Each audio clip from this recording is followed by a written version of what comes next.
Prasasti Ranukumbolo tentu sudah tidak asing bagi para pendaki gunung, karena Prasasti Ranukumbolo ini berada di Danau Ranukumbolo, tepat di jalur pendakian Gunung Semeru. Prasasti ini berada di ketinggian 2.400 meter lebih dari permukaan laut. Dikabarkan peninggalan dari era Kerajaan Kadiri. Tapi berdasarkan tafsiran-tafsiran yang baru, ternyata bukan dari era Kerajaan Kadiri, melainkan dikeluarkan pada masa akhir Majapahit. Seperti apa detailnya?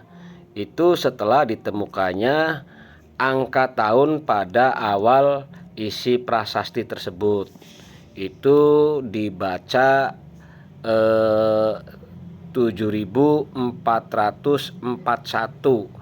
Jadi dibalik menjadi 1.447 tahun Saka. Penulisan angka tahun yang terbalik ini itu tidak hanya di Prasasti Ranukumbolo, itu ada juga di Prasasti Puncak Sarip Gunung Merbabu di ketinggian hampir 3.000 meter dari permukaan laut. Itu tertulis 9.441, dibalik menjadi 1.449 tahun Saka.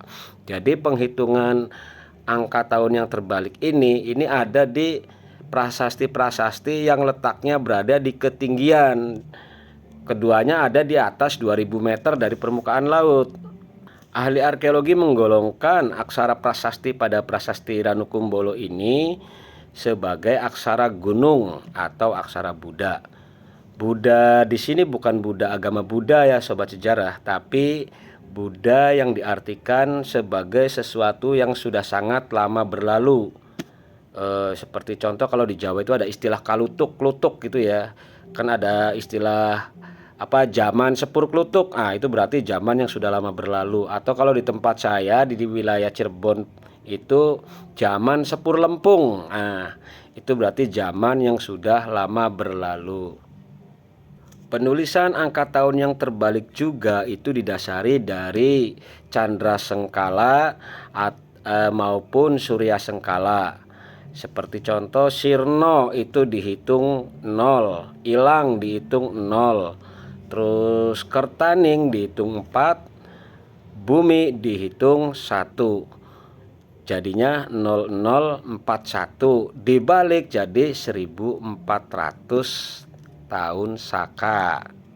Jadi dengan ditemukannya angka tahun pada Prasasti Ranukumbolo ini, otomatis ada tafsiran terbaru, yakni ini bukan dari era Kadiri tapi dari era akhir Majapahit.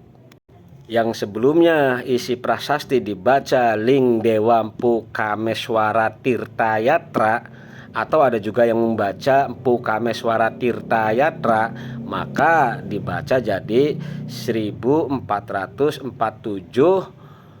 tahun Saka Empu Kameswara Tirtayatra. Jadi pada tahun 1.447 tahun Saka, Empu Kameswara itu sedang melakukan ritual Tirtayatra. Apa itu Tirtayatra? Tirtayatra itu ritual perjalanan suci bagi seseorang yang sudah mencapai tahap wanaprastha. Jadi begitu ya sobat sejarah. Prasasti Ranukumbolo dengan ditemukannya angka tahun, maka otomatis timbul tafsiran versi baru. Oke, sambil ngopi sobat sejarah.